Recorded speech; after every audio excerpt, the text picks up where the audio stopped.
Industrial, tudo bem? Esse aqui é o Conectados, programa de relevância para a sua área, para a sua formação, para o seu desenvolvimento profissional, para todos os técnicos industriais, de todas as modalidades. O CRT quer entregar a você aqui o que há de mais novo em conteúdo de inovação, empreendedorismo, tecnologias, novos negócios, enfim. Então, se você está aqui conectado com a gente, já vou pedindo aí para você se inscrever no canal, quem não se inscreveu ainda, marcar ali o sininho ali de notificações, curtir e compartilhar esse programa para chegar mais longe aí. A gente está envolvendo toda a nossa comunidade aqui de técnicos. E no Conectados desta semana, a gente está recebendo aqui o amigo Júlio César da Silva. O Júlio já é um conhecido nosso, um especialista na área ambiental, mas não só na área ambiental, tá? O Júlio, na verdade, ele é técnico em metalurgia, técnico de segurança do trabalho e graduado em engenharia civil, onde foi se especializando até chegar ao pós-doutorado em engenharia civil. O Júlio conhece muito aí, a gente já conversou com o Júlio em outras oportunidades aí na vida, falando sobre, inclusive, desastres ambientais. O Júlio é um especialista que conhece muito, tem uma visão multidisciplinar da engenharia, e como técnico em metalurgia, a gente trouxe ele para bater um papo aqui. Júlio, seja bem-vindo, muito obrigado pela sua presença. Obrigado pelo convite. Bater um papo aqui sobre a formação do técnico industrial, quer dizer, qual é o olhar que o técnico deve ter na sua educação continuada, olhando os processos de inovação, de tecnologia, para onde que está indo essa coisa toda, Júlio. Então, muito obrigado por ter vindo aí, a palavra é sua para já bater um papo aqui com os nossos colegas. Eu acho que é importante a gente, quando a gente fala em termos de inovação, a gente fala em termos de avanço tecnológico, as pessoas ficam muito preocupadas em substituição do homem pela máquina, né? Isso. Mas eu acho que a gente não tem que ter esse medo. A gente tem que pensar que os processos podem ser melhorados.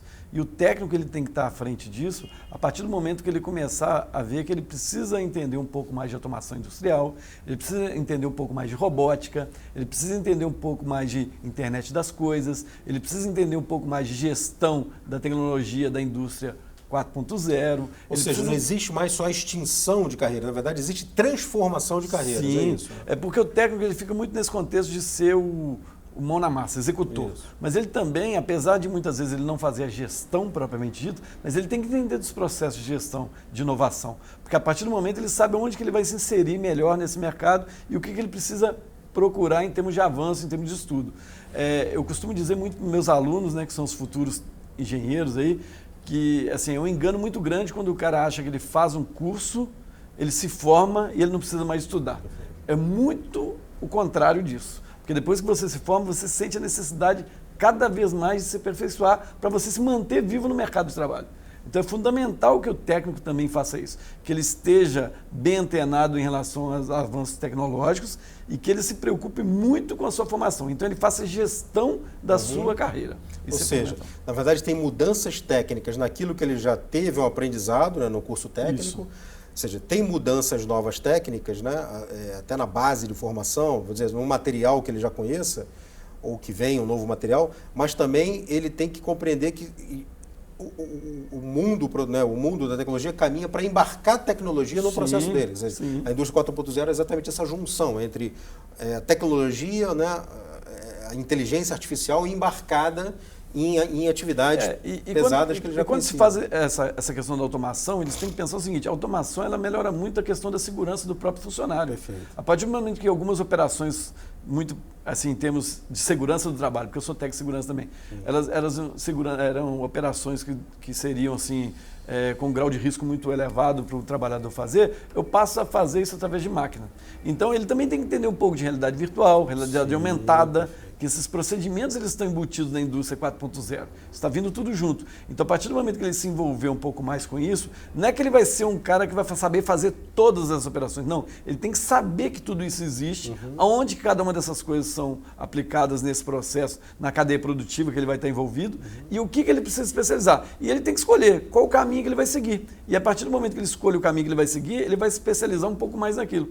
E assim, é um caminho sem fim em termos de estudo. Ele vai ter que estudar, porque a partir do momento que a tecnologia ela entra nessa questão da utilização muito forte pela indústria, isso é muito rápido a atualização das coisas. Em termos de linguagem de programação que vão aparecendo novas, a cada momento você faz um curso de técnico, fazendo técnico em informática, por exemplo, de automação, você aprende linguagem de programação que quando você forma, às vezes ela já está quase morta. Já está obsoleta. Né? Já está quase morta. Então o que você precisa fazer? Você precisa entender o procedimento, você precisa entender a teoria que está por trás daquilo ali. Para qualquer uma que vier depois em termos de linguagem, em termos de processo de automação, você consiga se inserir nisso e estudar e avançar nesse ponto, acho. Perfeito.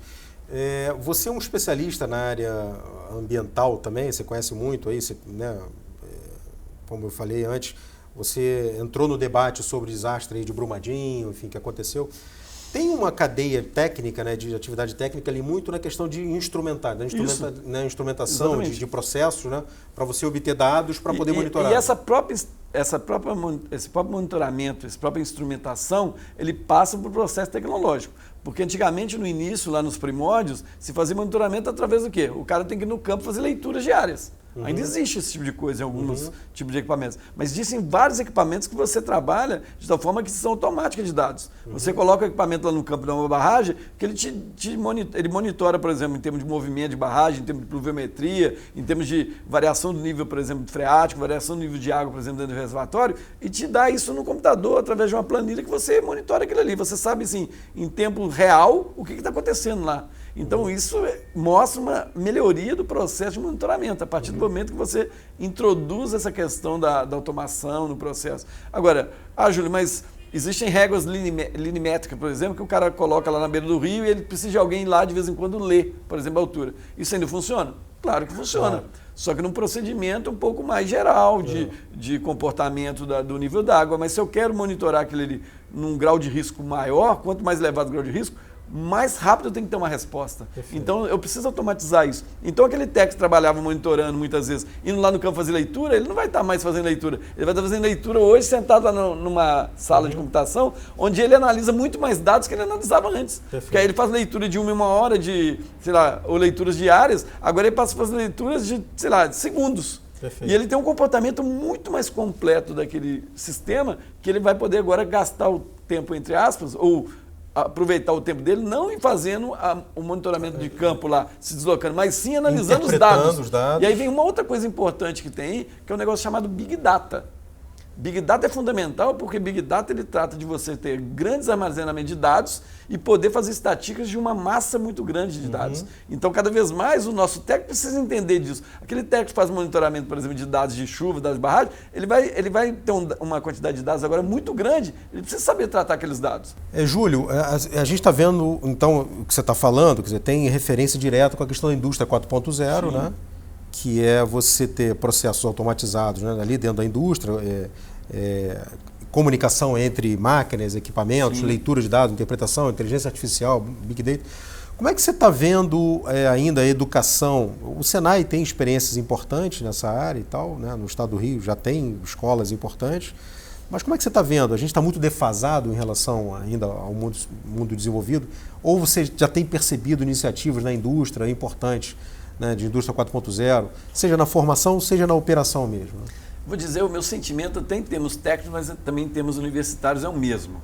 Eu acho que existe ainda uma distância muito grande da indústria para a escola. Antigamente falava assim, interação escola-empresa, hoje se fala interação escola-sociedade, que é mais amplo, inclusive. Não é só a indústria, mas também a sociedade, de modo geral. Por que eu falo isso? Porque tem a ver exatamente com isso. Muitas vezes você tem um currículo ou uma formação muito defasada em relação ao que se usa aí no mercado de trabalho. E a própria indústria ou a própria sociedade, ela não interage muito bem com a universidade ou com as escolas técnicas ou os centros tecnológicos aí, ou os institutos tecnológicos, de tal forma a dar um fundamento para que esses centros realmente utilizem ali dentro dos seus estudos coisas práticas e coisas reais. A gente às vezes fica uma questão muito mais teórica e fica longe de desenvolver coisas mais próximas. E aí quando você forma, quando você sai desse campo e vai para o campo do mercado de trabalho, você descobre algumas coisas que você teoricamente não estava inteirado ainda naquele momento. Hoje o técnico acaba que muitas vezes ele faz um estágio, ele se envolve um pouco mais nisso. Mas assim, o que eu vejo é um certo endurecimento ou enrijecimento dos currículos na universidade. Certo. Por exemplo, você tem um currículo que não pode mudar todo ano. Sim. Ele muda, sei lá, a cada 5 anos, a cada 10 anos. Sim. E 10 anos para você mudar um currículo numa área tecnológica, por exemplo, é complicadíssimo. E o currículo, aquilo que você falou lá no início, o currículo básico, quer dizer, ele dá uma base de formação, mas acabou a ideia de que me formei. Não existe. Por isso que eu acho que o curso técnico e a universidade, ele tem que ser muito mais do que a sala de aula, muito mais do que as disciplinas que ele faz.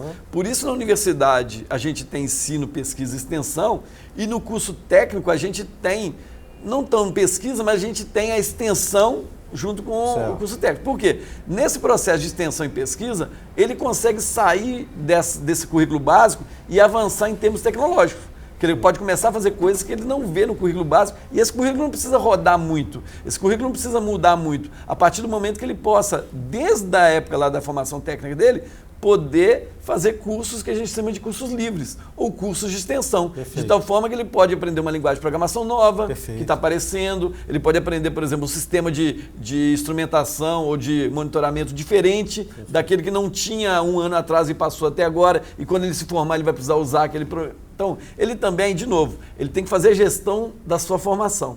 A partir do momento que ele fizer a gestão da sua formação, desde lá dentro do curso técnico, até quando ele depois também se formar, isso ele vai melhorar a formação dele. Então, ele precisa preocupar com a sua carreira. A partir do momento que ele entrar no curso técnico, ele não tem que ser mais tratado como um aluno, ele tem que ser tratado como um profissional em formação. Costumo dizer que o aluno, entre aspas, do curso técnico da engenharia, ele é um produto. Ele entra ali uma matéria-prima bruta e ele vai sair um produto transformado. E esse produto vai ser melhor transformado a partir do momento... acabado, que ele continua sendo... Né? Em constante transformação. Ele vai ser um produto transformado que eu posso reciclar e devo reciclar ao longo do tempo para ele poder se manter no mercado de trabalho. Porque se ele não se reciclar ao longo do tempo, ele vai morrer. Ele vai morrer, porque a indústria vai engolir. E aí, automaticamente, quando você fala assim, quando a gente entra com a tecnologia, quando a gente entra com a inovação, a gente diminui a oportunidade de oferta de emprego. Não, a gente insere outras oportunidades que, se você não tiver antenado para se capacitar naquelas novas tendências, você realmente vai ser descartado. Claro, algumas tarefas repetitivas, elas realmente vão... Então, algumas tarefas repetitivas, algumas tarefas que exigem um grau de segurança muito grande, que muitas vezes colocam em risco o trabalhador, elas estão acabando. E a tendência é que sejam mesmo realmente minimizadas. E eu não acho errado nisso. O problema muitas vezes é que a gente está preparando mal o nosso técnico, o nosso profissional aí, para ele fazer a transformação. E a gente está deixando esse profissional ficar obsoleto e a gente reclama que não tem mão de obra. Mas a partir do momento que a gente tem mão de obra, a própria indústria também planeja mal a atualização, a capacitação de seus funcionários. Aí eu passo um pouco a responsabilidade também, não só para o técnico, mas também para as indústrias que têm esses técnicos, que deveriam transformar esses técnicos antes que eles se tornem obsoletos e eu tenho que descartá-los e ficar sem o técnico também. Eu não quero descartar o técnico, eu quero que ele avance para um novo mercado, para uma nova forma de trabalho, que não necessariamente é aquela que ele entrou na empresa. Perfeito. E você que é da área de civil, que a sua especialidade é a área de civil, né? Aí eu vou falar um pouquinho da área de edificações e outras áreas associadas. Você tem o mecânico, você tem o eletrotécnico, você tem o profissional da área de informática, de dados. Tudo isso está no campo da produção civil como um todo, da produção urbana. Mas pegando assim a sua área de especialidade, nós temos que dar um salto no sentido de mão de obra, de qualificação de mão de obra, porque a mão de obra da construção civil no Brasil ainda é muito operária, sem qualificação técnica. Sim. O ideal é que a gente tivesse processos, claro, mais automatizados, mais industriais, mais eficientes, com uma mão de obra de conteúdo técnico mais aplicado, de conhecimento técnico. O técnico deveria ser o profissional da construção civil. Pode ver, a gente tem na engenharia civil, inclusive na construção civil, a gente tem uma coisa chamada construção seca. Isso. A construção seca, que é feita de drywall, steel frame, ela já é uma construção um pouco mais especializada. Aquele pessoal que trabalha ali, ele já tem um nível de formação melhor, diferente daquele cara que faz somente a construção de concreto armado. Isso. A gente tem uma padronização que parece que tudo é concreto armado, mas não é. A indústria, inclusive, da construção metálica, ela é muito mais especializada. Como a gente predomina no Brasil em relação ao mundo inteiro, uma construção em concreto armado e alvenaria, exatamente, essa área da construção civil é muito obsoleta em termos de construção. Além de gerar mais resíduo, que é... Gera mais resíduo, ela é uma construção menos eficiente, é uma construção que os trabalhadores trabalham com menos segurança, entendeu? E cada vez mais a gente está transformando em uma questão um pouco melhor em relação aos processos construtivos. À medida que os processos construtivos vão avançando, eu vou melhorando essa necessidade de ter bons profissionais, entendeu? E aí até as pessoas discutem, por que algumas tecnologias talvez não alavancam rapidamente no Brasil? Sei lá, nos Estados Unidos já tem, sei lá, mais de 20 anos que steel frame, drywall, wood frame se faz nos Estados Unidos. Por que aqui no Brasil se faz pouco? Eu costumo dizer que tem duas coisas. Primeira, que talvez o nosso projetista ele não está acostumado a projetar aquilo, então ele projeta concreto armado. Claro. Exatamente. Então ele projeta concreto armado e se constrói concreto armado. E os nossos construtores também não estão preparados para aquele tipo de construção. Então eles preferem também um projeto tradicional, porque eles já sabem construir. Então, sair da zona de conforto é uma coisa difícil. Perfeito. Então existe uma resistência grande quanto a isso. Mas para a gente ter um avanço em termos de processo construtivo, a gente precisa melhorar esse ponto. Maravilha. Então, antes de finalizar aqui, vou fazer aqui dar uma dica e um convite. Tá? Mas antes de tudo, só lembrando, quem não se inscreveu ainda, se inscreva, ative o sininho para notificações, curta e compartilhe nosso vídeo aí para mais longe. A dica que eu vou dar é a seguinte: nós estaremos lançando em breve, aqui no CRT, um programa de educação continuada, exatamente para os técnicos estarem se especializando, né? Em parceria com escolas técnicas que queiram vir, parceiros que queiram trazer treinamentos, cursos. O CRT vai promover um grande programa de treinamento de educação continuada, porque a gente entende que isso é importante para a valorização profissional. E o convite, Júlia, é para você vir para cá, ajudar a gente a requalificar os técnicos, até os técnicos já são formados, eles se requalificarem. A gente conta então com o seu apoio aqui para poder estar fazendo esse trabalho com a gente. Eu teria o maior prazer de poder ajudar vocês aqui, porque eu acredito muito nessa questão da inovação, eu acredito muito nessa questão da automação, acredito muito nessa questão da capacitação continuada, que eu acho que só assim a gente vai conseguir ter realmente um desenvolvimento tecnológico melhor. A gente ainda anda sempre um pouco atrás, porque nessa questão ainda que a gente não consegue capacitar corretamente os nossos funcionários, né? Os nossos técnicos, os nossos profissionais. E aí eu acho que quando a gente conseguir fazer isso, a gente vai conseguir também ter melhores resultados em termos de indústria também. Perfeito. Júlio, mais uma vez, obrigado pela participação. A gente espera ter você aqui em outros momentos. Tá certo. Muito obrigado pela sua vinda aqui, foi muito elucidativo aqui para a gente. Obrigado. E você fique ligado aqui então no Conectados. Na próxima semana a gente traz aqui mais um convidado especial para você. Muito obrigado e sucesso.